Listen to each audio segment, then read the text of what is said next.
And we're back. This is my second episode on Kenny's analysis, and this will be my last episode, which will feature season 2 and all his appearances and his progression as a character itself. Before we start the analysis, I want to first talk about everything that happened in season 2 and kind of recap everything that happened so you guys understand what the events are. Firstly, we're going to start off with episode 1, where Clementine is with Krista and Omid. They are searching an abandoned toilet, and let's just say things did not go well. What a bozo.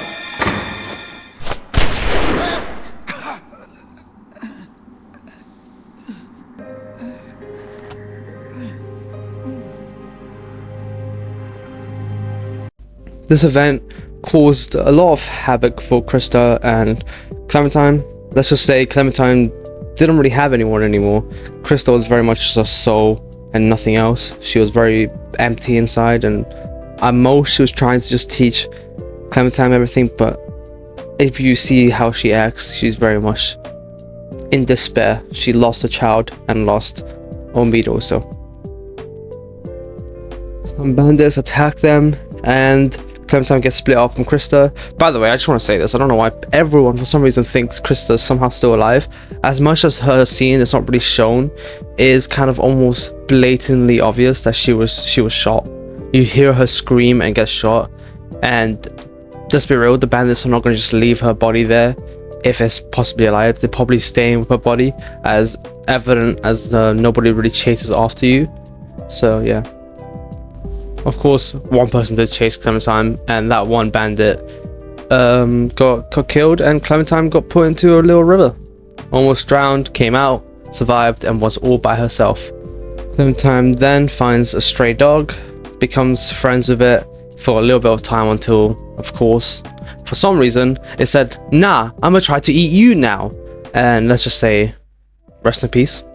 And after that, she's running around frantically, very tired, very weak, as she wasn't able to eat. She just got bit by a dog and has very much any little strength left. Before she passes out though, before she's eaten, someone saves her, and of course is the new characters, Luke and Pete. Luke and Pete pretty much see that Clementine's very much struggling, see a bite on her, are unsure if she's a walker or not, but still take her back to the group where everyone's at, and that's where you meet the whole new cast, and everyone there doesn't trust Clem and thinks that Clem is going to become a walker. She's put into a shed and meets some more characters. We meet Sarah, we meet Rebecca, and we hear all the little gossips and all that. We get attacked in the shed, we kill the walker. We show that Clementine's a dog. She ain't gonna die to no walker. She ain't bit, and she fighting with nothing in her. That's built different right there. That right there is built different, by the way. But anyways, Clementine survives, gains respect and trust from that crew to a degree. Some of them are not happy, like Rebecca. She hates us. Episode 1 ends with the option to either go with Nick or go with Pete after an issue happens when they're trying to hunt fish, and depending on your choice, you either see the death of Pete or you're not there, and you kind of learn more about Nick's character. Both don't really matter, as season 2 is not that well developed, but that's for another video. Episode 2 starts with Rebecca and Carlos being informed by Clementine that something has happened to Nick and Pete, so they go out looking for everyone that's already went out to look for them. This allows us to have some alone time with Sarah, and she tells us things like, oh, we can be friends, take pictures, blah blah blah. And we are also introduced to the not really the main menace, but one of the menaces of this season and one of the big bads of the season, Carver. But at that time, he is known as George. This is because of some hidden story between George, Carver, and Alvin. We don't really know. There's little details here and there, but it's not important. We introduce ourselves as Clementine, or depending on your choice, you can be also introduced as Carly. Very cool. And basically, That happens, you tell the crew when they come back, you go out to see whether you either go to Pete or where to Nick is, depending on your choices. And after that, you start heading out because they're aware that Carver now knows where you guys live. So you head to a bridge.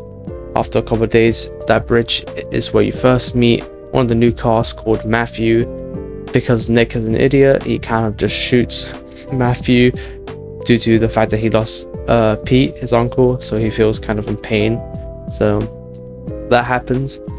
After that, we find a little ski house on top of a mountain, and we meet up with 3 characters: Walter, Sarita, and what this video is all about, Kenny. So this is the first introduction to Kenny in season 2, episode 2. Episode 2 continues on with more like understanding of the characters, learning about Matthew, learning about Sarita, learning about the rest of the new cast, learning about Kenny and where he's been, of what's happened. And we get interrupted with a stranger in the background, which we find is called Bonnie. We help her out, she goes away. Later, wind starts picking up and things don't look good, so we go to fix the windmill. That is then fixed, but then walkers start appearing everywhere, and gunshots are heard and save us, but we don't know who they are until they show themselves, and that's where we meet Carver and his crew, and we find out that Bonnie was not on our side, or stranger, but actually working with Carver. The episode ends with either Alvin dying or him staying alive, depending on what you say and what Kenny's response is. Carver's crew takes everyone as a hostage and takes them back to Howie's hardware superstore thing. And yeah, by the end of the episode though, you can have 3 characters dead total. Well, one of them's guaranteed. Walter's meant to die there. Nick and Alvin both can die and live depending on your choices and your actions. As episode 3 starts with you in a truck heading back to Howie's hardware with everyone else in the crew. We get there, we meet some characters, new characters, because apparently season 2 is just filled with new characters. We meet Mike, Jane, and Reggie. Reggie doesn't last long, let's be honest. He was never going to last long. A lot of character development happens between a lot of the characters. Nothing worth mentioning in this video, but a lot of the characters definitely develop here.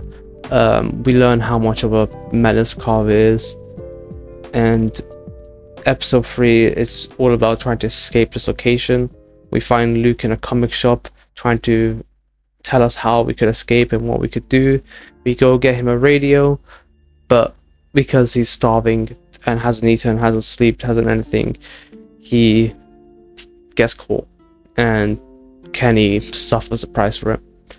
Kenny is beat to death almost, but because Bonnie, now part of our crew because she switched up due to Carver going crazy, and Reggie was the first sign, and the second sign was the fact that Kenny almost got killed. Just right like that, Kenny almost died. So Bonnie saved Kenny. So let's go, Bonnie. Nice. You redeemed yourself a little bit, just a little bit. Sorry to be friendly with Clementine too, by the way. Try to kiss her coat. It's so stupid how Bonnie switches up, man. But yeah, they try to escape. Jane puts the idea out. By the way, Jane's a very high quality character in the sense of that she's very adapted to the zombie world already and is able to survive in it quite well. Jane points out the fact that walkers won't attack you if you're covered in their blood and guts, which is something that Lee found out in season 1, and Clementine can make a reference to that. Cool fact. Kenny also gives props to Lee if you say that to him. Yep, so that's the plan. We find Carver on the way there, we jump on his back, and let's just say Carver did not make it. Yep, he did not make it. For a good reason. That guy needed to go. He needed to go. Before we escape, Troy tries to stop us. Jane tricks him through the use of lust, and let's just say that boy died a really painful death. He got hold heavy. Everyone starts putting off their blood and guts all over them, and they start heading there through the walkers and to a museum which they all agreed upon. Through through them doing that, one person gets shot in the neck, unfortunately, and that's Carlos. Carlos is a great character, and I think he did not need to die the way he did, but he did. Carlos is dead. Sarah starts crying. I know I've been seeing Sarah, it's probably Sarah, but I like saying Sarah, I don't know why. But Sarah cries and runs away out of fear. Carlos is dead. Another option that could get someone killed instantly or make them die a bit slower is Sarita. That's how the episode ends, with you choosing to kill the walker that's biting Sarita or just cut Sarita's arm off completely. That is your choice. Episode 4 starts with the aftermath of all the events that occurred and them trying to escape. So they're also trying to head to that place, the Memorial Museum, and Rebecca and Jane are the ones you're with trying to escape to there. You guys get there without a little bit of argument because Rebecca loves to argue, but you guys get there. You see Kenny is having a hard time. You see everyone else is like, oh, we made it, but where's Luke, where's Sarah, where's Nick? Well, it depends if Nick's still alive or dead, but where's Nick? So you and Jane go look for them, and you find Sarah's glass on the floor. You go to save her. Luke's there also, and depending on choices again, you can let Sarah die there, or you can let her live and save her. After this event, you then explore 3 locations. You explore the main area, talk to everyone, and catch up with everyone. That's where you get a lot of exposition. You can go with Jane afterwards and explore a bunk area where you meet Arvo, which is kind of like another villain you can see. But yep, you meet Arvo and you have a choice to either steal his stuff or not steal his stuff. And lastly, you have Mike and Bonnie are at a monument the museum, and looking for equipment or food or supplies or whatever they can find. You find water, and again, a choice if that water is kept or not, because once you get back, walkers start appearing and you guys rush to the place you and Jane found. The baby's coming pretty much. Rebecca is it's on labor, it's about to give birth, and Kenny, you have to talk to Kenny and get him acting right so he can save the baby and get Rebecca through the pregnancy. After this event, you find there is some relationship or something like that between Luke and Jane. Doesn't really matter, but yeah. Again, the water, such a they should have season 2, man. There's so much random information that just doesn't mean anything, or they never go into more detail. But even though it's a good season, but there's just so much mistakes. You can tell. I feel like it's rushed. But that's for another video. I can't go into it now. I really want to, but I can't. Sarah can die here because walkers try to attack you while Rebecca's giving birth, and Sarah can die. And no, she will die. Actually, you have no choice. You can't save her, which is such a pointless. Again, it's one of those aspects where you save a character for no reason, and they don't make any real developments. I feel like there is probably like starts developments, but it's I think it's pointless. Anyways, everything breaks down. The baby is birthed, and the legend of AJ begins. The episode ends with you guys walking into the snow, and Rebecca, unfortunately, is unable to make it through the snow and becomes a walker, and you have the choice to shoot it, or can you shoot it if you alert him. I forgot to mention that during that part that causes a gunfight because Arvo comes with his sister and his whole crew saying, hey yo, give me your stuff right now, and you shoot, or Kenny shoots, and it makes them think it's crazy, and the episode ends with gunshots. But it continues with gunshots. I don't know how no one died to a gun, because I swear people should be dead. But episode 5, the final episode, yeah, it's already episode 5, and I feel like not much has actually really happened, but it has. A lot has happened. You take out the crew. Jane comes back from running away. I forgot to mention that, but in episode 4 she runs away. She comes back, kills one, saves everyone, and we're now going to the next location with Arvo, because Arvo was, let's just say, not very happy, but Mike, for some reason, and Bonnie defend him. So yep, they're going to some house that Arvo says, oh, has a lot of food in it, supplies, all this and that. During their trip, they go to a electric fence like generator area, and that's where a lot of, again, exposition, character development, friendship, cool dialogue happens. AJ and Kenny get stronger, like, not stronger, but a stronger bond between each other as Kenny gets more and more involved with AJ and wants to keep him safe now that Rebecca's not here. Next step is that they start going towards the house and have to, of course, go through a frozen lake. That lake, let's just say, was not very safe, and certain people die. Here, Bonnie can die, and also Luke will die. It's very unfortunate, but those are the events that can occur. What else could happen? I think that's all that can. That's pretty much it. I don't know if actually Bonnie can die, but I don't know. It doesn't matter. She's a relevant character. They get into the house. They loot it. They see the food. Kenny's going crazy. Blah blah blah. And of course, there's no surprise here. Mike and Bonnie want to steal the car that Kenny was so frustrated and ask Clementine to help him fix. Well, also, there's a lot of things I'm missing, by the way, but it's not worth mentioning for this video. For another video, definitely, but for this video, I am trying to keep it as brief and concise as possible because this video is all about Kenny. Anyways, episode 5 ends with you steal the gun, you steal the car back. It's you, Jane, Kenny, and AJ. You steal the car back. You head towards the luxurious area known as Wellington. Wellington is the place that you've been trying to head to this whole time. For the whole story, that's the place that's kept getting named. Wellington. You start heading that way. Jane doesn't agree with it, tries to fight it. Kenny says, nah, blah blah, let's stay here. They argue. Clementine got shot, by the way, but it doesn't matter. I'm trying to speed run. I don't want the video to get too long. But yeah, they get to a roadblock. Jane does something really stupid and thinks to hide AJ and say it, then come back to Kenny and Clementine saying she's dead. But he's dead. Clementine is upset. Kenny is extremely upset. They get into a fight. Jane tries to kill Kenny. Kenny, in return, kills Jane. Depending on your choice, you can kill Jane, you can kill Kenny, you can get both of them killed. That is completely your choice.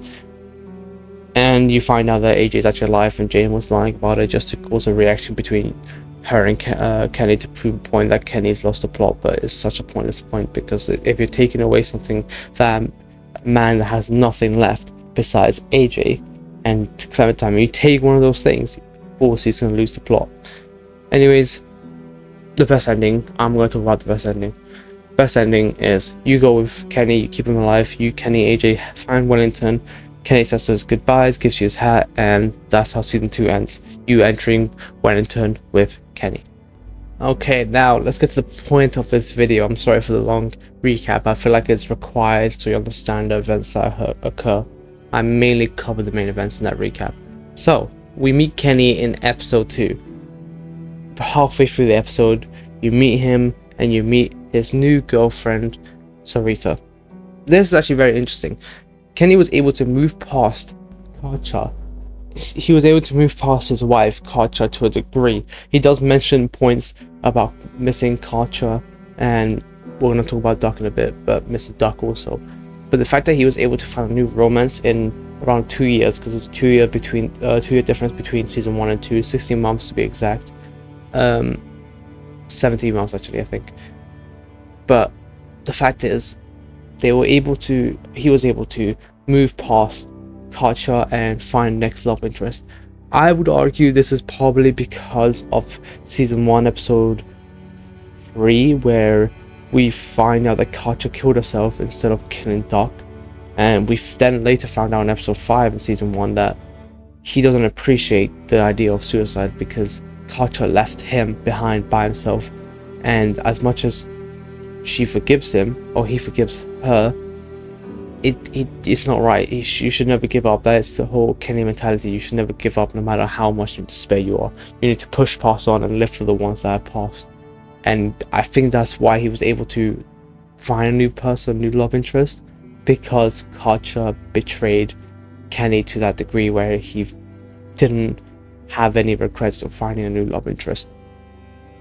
Kenny's reaction to Clementine after seeing her again were definitely like a new ray of hope for Kenny. You can tell that Kenny's been through a lot since season 1, and his development as a character, he seems a lot more mature and less like charismatic. He's a lot, and I mean a lot, more serious in this season, and he still has a lot of mental issues due to season 1's events where Katja and Doc both passed.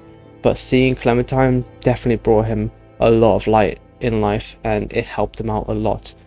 I would argue that this event probably made Kenny's mental well-being a lot better, as when he talks to Clementine throughout the whole game of season 2, it's a lot more soft-spoken and a lot kinder most of the time anyways. But yeah, it's very interesting.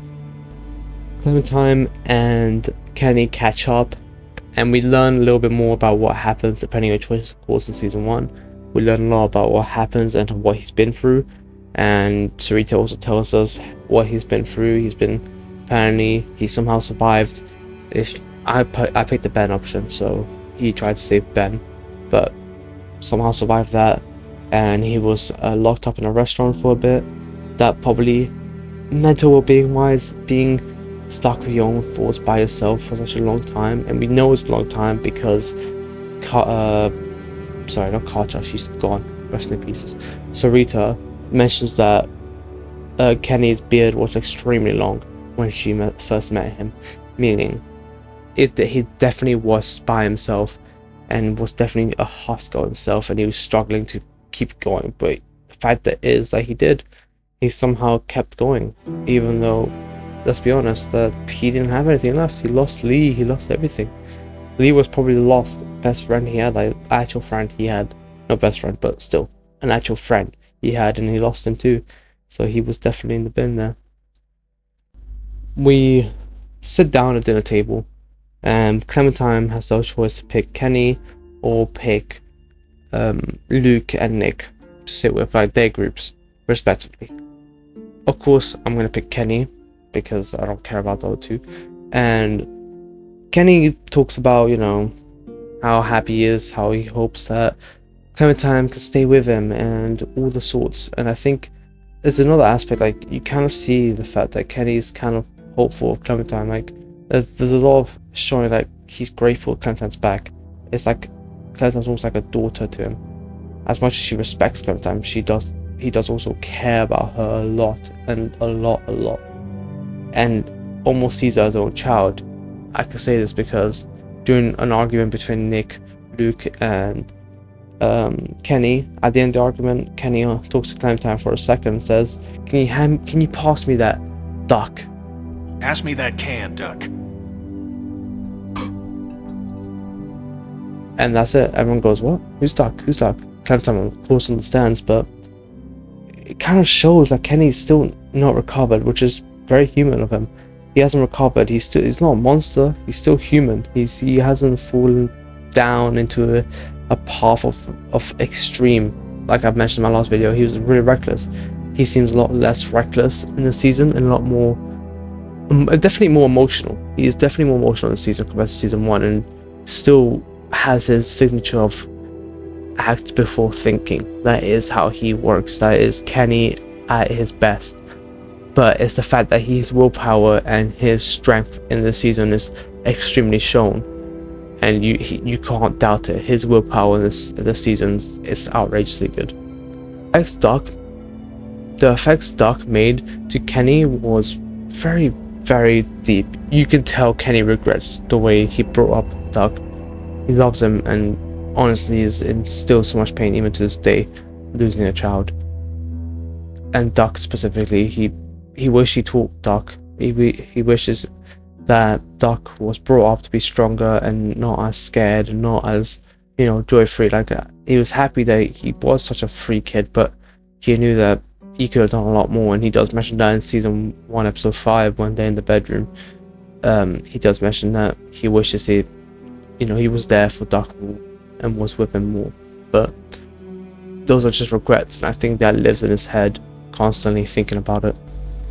Kenny is still very cautious, because when Bonnie first appears, he's not like Walter and instantly gives supplies and all this. No, he's very careful. He understands the mistakes he made past, and that's why he fits the leader role to a degree, because he has learned, he has developed from season 1, and he's a lot stronger, more tough than he used to be. And I think that's a good showing of character there, because he was not leadership material in season 1, but in season 2 he definitely is. He's a lot more of a leader than most people could say, and he's a lot more reliable and stronger, which is definitely a heavy involved character development, because season 1 he was very weak. He was, nowhere as tough as he is now. Season 2 Kenny is very much built different, very built different. Kenny is still very much emotionally driven. He still has that reckless aspect to him, maybe not as much, but he still very highly and very obviously shows them. In episode 2, end of it, Carver and his men have everyone hostage, and he just shoots one of them, which causes Walter to die, but he shoots one of Carver's men, and it didn't go well. But Kenny, filled with his anger of Walter's death, he doesn't care. He just wants to kill Carver because he wants to get revenge for losing a friend of his. He fails to kill him, depending on your choices, and he gives himself up. Alvin could be dead here, but I've already mentioned that. But yeah, he gives himself up because Sarita was next in the line, and he didn't want Sarita to die. He wants Sarita to live, and it shows that humane aspect of himself. He doesn't want Sarita to die because that is a woman that he's with right now, and thus pretty much treating her the same way he would treat Katja if Katja was still alive. He's not gonna let them die. He's gonna fight for them because that is his family. And when it comes to family, he's definition of a family man. Kenny is a family man by heart, and he's gonna fight for whatever he has. That's one of the aspects that he still hasn't lost to this day. Whatever he finds as family, he will fight for it as family, and there's no discussions about it. Another point of him being reckless is at the start of episode 3, where they're in the truck going back to Hal's hardware shop, and they're in the truck, and he's like, "No, let me fight. I want to fight." And Carl's like, "Oh, but you're mistaking recklessness for capitulation." And I'm like, what the hell does that even mean, capitulation? I've never heard of that word. But yeah, Kenny definitely still very reckless and emotional because he doesn't like being controlled. He wants to be the one in control of himself at most. He doesn't like being controlled, so he tries to fight that, but Wolves Chuck says, nah, you get down on the floor, bro. Man, the poor thing about Kenny is that he keeps getting slept on, man. He can get slept on by Larry in episode 1, season 1. He can get knocked out by Lee in episode 3, season 1, episode 3 at the end of it. He can always get attacked, man. It's tough. It's tough for him, but he never wins also. He rarely ever wins. But he always has the heart to get back up. That's why Kenny is a dog, man. No matter what he gets towards him, he always comes back up. Kenny is still very much not emotionally in control. He still acts very reckless. This is again shown, like, recklessness is generally his attribute, but episode 3 he tries to find Mike. It's such a reckless move. Kenny doesn't have emotional control at all, man. He fights with his emotions, and that is definitely one of the downfalls for Kenny himself. But it's because how kind-hearted he is and how much he cares to protect the ones he cares for. He will do anything to protect them. He generally would, and that's what makes him such an amazing character also. Like, he doesn't want people to die that he cares for. He wants to protect them with everything he's got, and he will do anything, absolutely anything, to do to protect them. Episode 3 is definitely a horrible episode for Kenny, but also I can't even say it's like an uprising for him, because episode 3 gets beat by Carver with a walkie-talkie in the hand, and just his eyes destroyed, as Carlos says, and he's clearly definitely struggling, because after this event, maybe no actual brain damage truly occurred, but I feel like he's way more short-tempered by this time. He snaps a lot easier and a lot harder, but you can blame other events I will talk about in a bit for it. But yeah, he gains an eye patch, and that is officially Eye Patch Kenny, known as the best form of Kenny. Kenny shows extreme resilience here. He has a heart of a lion, man. He gets up even after being knocked down, almost killed. He gets up, and not only gets up, a couple minutes later Carver's killed by him. He brutally kills Carver, fueled with fury and revenge, and to avenge those who have passed, and to almost like say, you did this to me, I'm gonna do this to you now. I'm gonna finish you off because you failed to finish me off. It's a bit of, revenge. Kenny is a revengeful character. Definitely the psychology of Kenny at this current moment is definitely more warped, because he's definitely acting way more violent than he normally would. Yes, he would fight, whatever, but at this point on, he has lost all his restraints. He's going to kill when he needs to kill, and that right there is a scary factor, because Kenny's lost that limiter he has on him. He's on smoke. He's going to kill whoever needs to kill to protect, or to win, or to whatever. He will kill them now. Before, in season 1, for example, he was definitely, yes, he was still kill to protect, but those are the ones that he needs to kill. Larry was the only example of that in season 1. He wouldn't kill Danny. He wouldn't kill what's his name? Andy. Sorry, I forgot. Andy on Danny. He could have if he wanted to, but he never did. That is always Lee's choice. But in this game, he kills the people that needs to be killed and doesn't give them a second chance or walks away or anything. He shows that dominance over him. Of course, the episode ends with Sarita getting bit, and episode 4 is definitely a rough episode. Depending on what you choose, Kenny's going to be broken. That's it. You just took away the one thing he had, and that was Sarita. As much as Kenny has killing time, Sarita is like a almost more painful than Katja, because Katja had a choice, Sarita didn't, and I think that's why it hurt him a lot more. But he recovered from it because he's experienced it before. But psychologically, Kenny at this point is in complete despair. He has nothing left in him. Clementine's the smallest ray of light left in his life, and as much as he completely goes at her for the event originally, Tried to save Look at her. her. I said, look at her. She is going to die because of you. he understands that it's not her fault, and it's just that he's broken right now and needs to be alone. Kenny is an unfortunate character. Kenny's is a definition of he loses everything. He always loses everything, but still keeps surviving and keeps living. He is generally just a goat. He is the goat. He doesn't give up when he should be. He doesn't stop when he has nothing left. He keeps going. That's the Kenny mentality. If I'm alive, I'm going to keep living for everyone around me, or just the people that have died and that I care for have died. I will keep living. I will keep fighting for them, because that is who I am. And Kenny is the embodiment of that. He doesn't stop ever. He doesn't stop. He fights and fights and fights, and that's what I respect about him, because he doesn't stop. As much as at this point on, from Sarita's death, he's lost the plot. He's at this point, he's a ticking time bomb. He's ready to explode at any moment, at any time, and very little things stop him from actually doing it.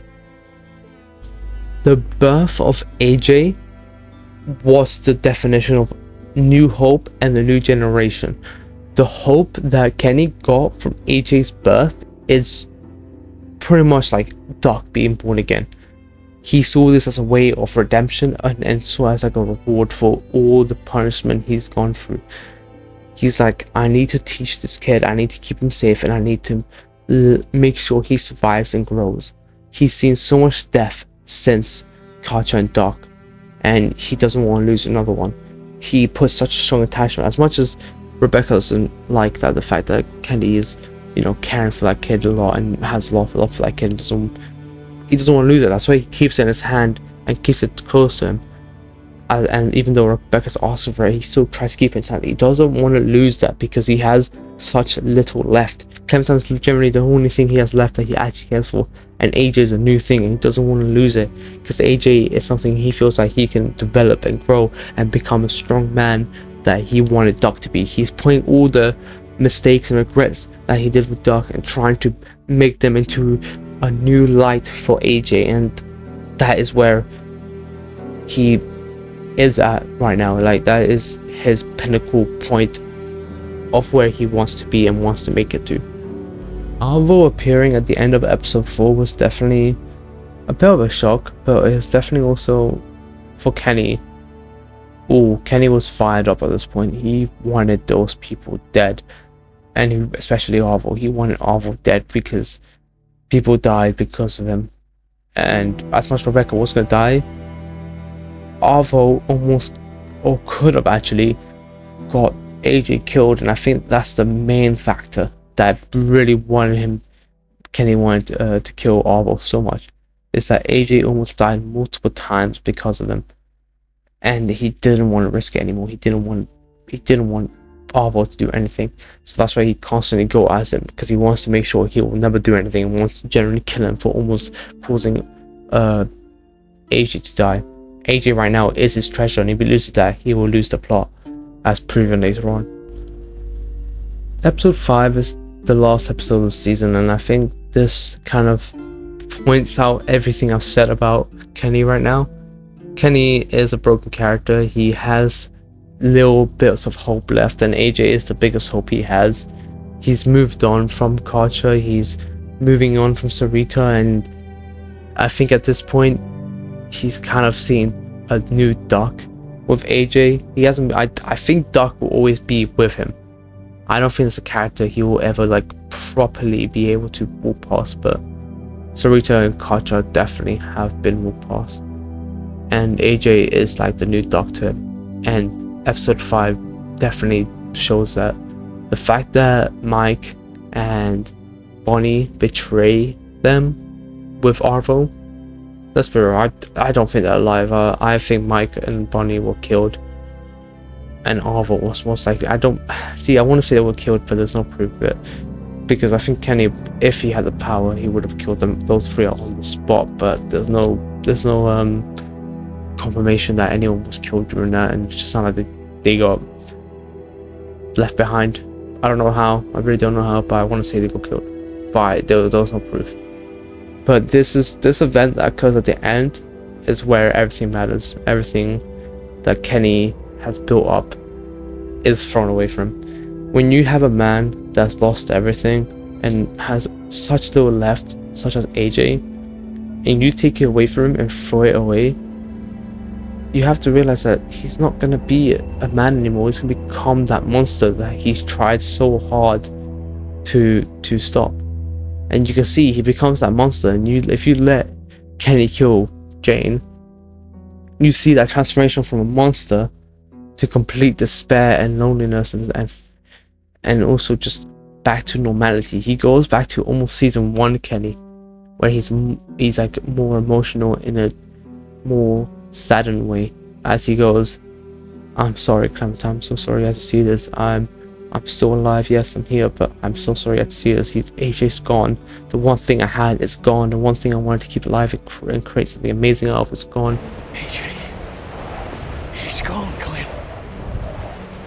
She just, how could she do that? And at that point, Kenny, you can see the clear issues with him mentally. He's in such despair, he is in such depression, he has such a weak mind right now, and Jane really exposed the fact that he was broken for no reason at all. But either way, he still exposed the fact that he was broken inside, and his emotions were destroying him inside, and loss of AJ, quote unquote, definitely broke him beyond belief.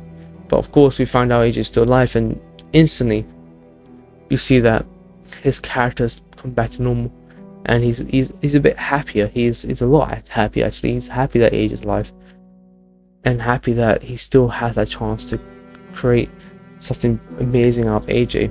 So they head to Wellington, and this is, my opinion, the best way to end the game is by leaving Kenny to go on his own path, and you and AJ head into Wellington. But when that whole conversation happens, you can see that Kenny, at this point on, he's not happy that we're splitting up. Of course not. He's super sad. He's heartbroken. He wants to stay with us, but he knows for the better of AJ and Clementine, for the best future possible, Wellington is definitely the choice they had to take, and Kenny understood that. He wasn't gonna let them say no. Yeah, as much as it's an option, logically he wasn't gonna let that happen, and he didn't. He had to keep them safe no matter what. He knew how much people have died to make this happen.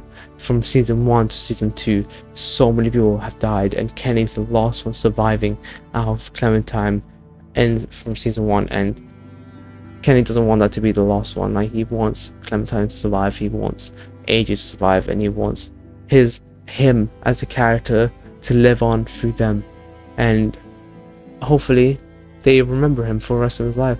This is proven by the fact that Kenny passes on his hat to AJ. That is symbolism to show that he's passing the light of his legacy to AJ, and he expects that AJ will be the next best thing, like the next generation. He's putting everything he has to AJ. He's handing him the torch, he's handing him the hat, and let's be honest, that's definitely the way that it should end, handing the hat over, because it doesn't make sense why you would just throw away that option to have such an amazing character forgotten. And as much as they do forget certain things, it shouldn't be forgotten. His character cannot be forgotten, because Kenny is such an amazing character, amazingly written, and his development from all the way to the start in season 1, where he's a family man, caring about his family and wants to fight for them, and always has that reckless but honestly pure-hearted approach to things and protecting everyone. He did not want to die no matter what. He wanted to stay alive to protect them, and when he lost everything, he kept going because he knew he hasn't lost everything just yet. He still has the memories, he still has the strength to push on, and then when he finds new light, new hope, he keeps pushing on. And then when he loses that light, when he goes back in that darkness, he never stops. He still continues to push on, because he knows there's no point in being engulfed by darkness. You need to stay strong and keep pushing. And he uses his resilience, he uses his strength and all his attributes and all that years of experience and understanding all the loss he's taken in his life to keep pushing on. And that's why Kenny is forever going to be a GOAT in the Walking Dead series and all of gaming character. He is one of the best written game characters of all time. You can see the development in the character from season 1 to season 2. It's almost like two different people to a degree. You still have the basis, all the standard stuff like Kenny is, but he also has that maturity and that understanding of pain and how to deal with it more. Kenny didn't suffer as long in season 2 as he did in season 1. Kenny understood what to do from season 2 to season 1. Kenny was trying to be the best he can be for the next generation, and that's where Kenny is forever and forever will be one of the GOATs of the Walking Dead series and in all of gaming history.